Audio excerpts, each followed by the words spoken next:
भगवान से अगर आप मिलना चाहते हो, कभी उनको पाना चाहते हो, तो एक बात कन्फर्म है कि उनसे मिलने के लिए आपको दो मार्ग चयन करने पड़ेंगे।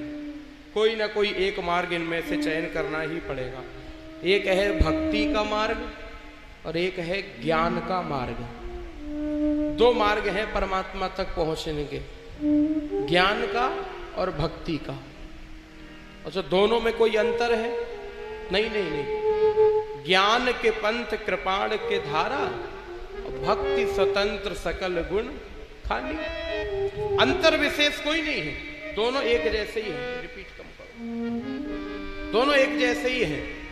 भगतई ज्ञान ही नई कछु भेदा। भक्ति और ज्ञान में भेद नहीं है, अंतर नहीं है, दोनों एक जैसे ही हैं, दोनों परमात्मा तक ही जाते हैं। दोनों रास्तों का आखिरी जो मोड़ होगा, आखिरी जो लक्ष्य होगा, आखिरी जो डेस्टिनेशन होगा, वो केवल और केवल परमात्मा प्राप्ति ही होगा।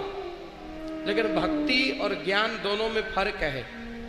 ज्ञान में यम नियम आसन प्राणायाम प्रत्याहार ध्यान धारणा समाधि सब कुछ है। ज्ञान, अगर कोई ज्ञान मार्ग से परमात्मा को प्राप्त करना चाह रहा है तो उसके लिए उसको नियम मानने पड़ेंगे। भजन का भी नियम है, पूजन का भी नियम है, यज्ञशाला का नियम है। अच्छा, एक बात बताओ, कभी ऐसा कहा गया कि भगवान का नाम नहा धो के ही लेना है? बोलो, कभी कहा गया कि नहीं नहा धो करके ही भगवान का नाम लो, नहा धो करके ही भजन कीर्तन करो? नहीं। कभी कभी चारपाई पे लेटे लेटे भी आप लोग सवेरे सवेरे राम राम बोलते रहते हो, बोलते कि नहीं? बोलते ही है। तो उस समय तो नहाए धोए होते नहीं, क्यों?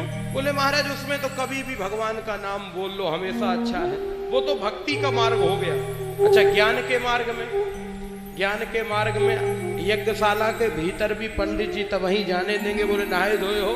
अच्छा, यज्ञों को भी हुआ है, हैं? चप्पल उतार के आए हो? अच्छा अच्छा, ये जीन्स उतार के आओ, ये बेल्ट निकाल के आओ, ये पर्स निकाल के आओ, तब आने देंगे यज्ञशाला के भीतर। मतलब ज्ञान में नियम है, फिर ज्ञान में यम भी है, नियम भी है, आसन भी है। उन्होंने कहा दिया एक ही आसन। और भक्ति में तो लेटे लेटे भी कई लोग। बोलो, अच्छा, कथा में कभी ये नियम बना आज तक कि कथा में नीचे ही बैठ के सुनो? कई लोग ऐसे आते जो सोफे पे बैठ के सुन रहे हैं, हमारे सामने ही देख रहे हैं। कई लोग हैं जो पीछे तरफ कूलर ढूंढते हैं तो थोड़ा महाराज सोफे के साथ साथ थोड़ा लेट भी लेते हैं, कमर भी सीधी कर लेते हैं, कथा भी सुनते हैं। कई लोग घर में लेटे लेटे टीवी देख रहे हैं, कथा सुन रहे हैं लेटे। तो मतलब कथा तो सुन ही रहे हो, भक्ति तो कर ही रहे हो। ये भी तो भक्ति है। प्रथम भगति संतन कर संगा, दूसरा रतिमम कथा प्रसंगा। अच्छा, ये भक्ति कर रहे हो, लेकिन ये कैसी भक्ति है? आराम से लेट के कर रहे हो।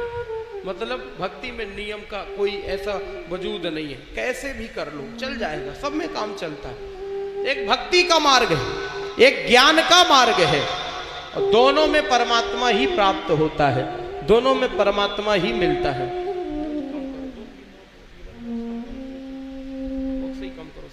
बहुत ज्यादा गूंज आ रही। एक भक्ति का मार्ग है, एक ज्ञान का मार्ग है। ज्ञान में भी परमात्मा मिलता है, भक्ति में भी परमात्मा मिलता है। और ज्ञानी भगवान को घर में ढूंढता है, ज्ञानी कहीं ढूंढने नहीं जाता। ज्ञानी कहता अहम ब्रह्मास्मि प्रज्ञानम ब्रह्म तत्त्वमसि अथातो ब्रह्म जिज्ञासा सोहमस्मेति वृत्ति अखंडा दीप शिखा सोई अनल प्रचंडा सोहम अहम ब्रह्मास्मि। ज्ञानी कहता है वो मैं हूं, वो मेरे में ही है, मुझे कहीं और ढूंढने जाने की जरूरत नहीं। अच्छा, भक्त कहता है सब कुछ तू, सब कुछ तेरा। ज्ञानी मैं की भाषा बोलता है और भक्त काय की भाषा बोलता है? भक्त तू की भाषा बोलता है। भक्त कहता है तू, सब तेरा, सब कुछ तेरा। एक महाराज भक्त हुए हमारे यहाँ बुंदेलखंड में, वो कहा करते थे तन भी तेरा मन भी तेरा और तेरा पिंड पिरान। तन भी तेरा मन भी तेरा, सब कुछ तेरा। तो हमने बाबा से पूछा बाबा तुम्हारा क्या है? बोले तू है मेरा, तू है मेरा, ये साधु का ज्ञान। सब कुछ तुम्हारा है लेकिन तुम हमारे हो। ये जो है ना, ये भक्त की बात है, और वो ज्ञानी की बात है। ज्ञानी मैं की भाषा बोलता है, भक्त तू की भाषा बोलता है। ज्ञानी घर में ढूंढता है और भक्त घाट पे ढूंढता है। आप लोग क्या हो बोलो, ज्ञानी हो कि भक्त? भक्त हो ना, तभी तो कहां बैठते हो? घाट पे। ये कौन सा घाट है?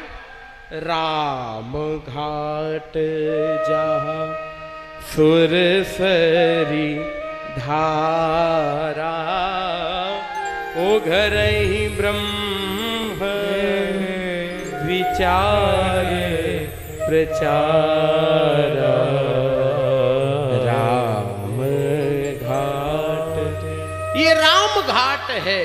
इसीलिए तो आप लोग यहाँ बैठे हो जहाँ भगवान की कथा चल रही है। आहा। अच्छा एक बात बता दें, जो लोग ज्ञानी बने हैं उनको भी भगवान मिलेंगे। जो बोलेंगे मैं, ज्ञानी का मतलब मैं, उनको भी भगवान मिलेंगे। जो बोलेंगे मैं, और उनको भी भगवान मिलेंगे जो बोलेंगे तू।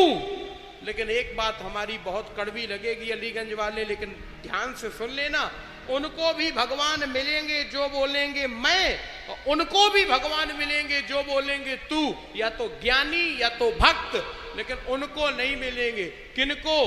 जो न मैं और न तू, तू तू, मैं तू।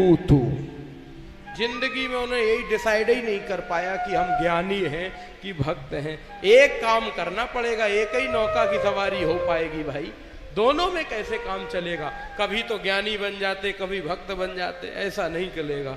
या तो ज्ञानी या तो भक्त। हम तो यही कहेंगे, ज्ञानी बनने में बड़े झंझट हैं, तुम सब लोग भक्त बन जाओ। सबसे बढ़िया ये है कि भक्त जब बन जाएगा कोई, तो भक्त की जिम्मेदारी भगवान की होती है।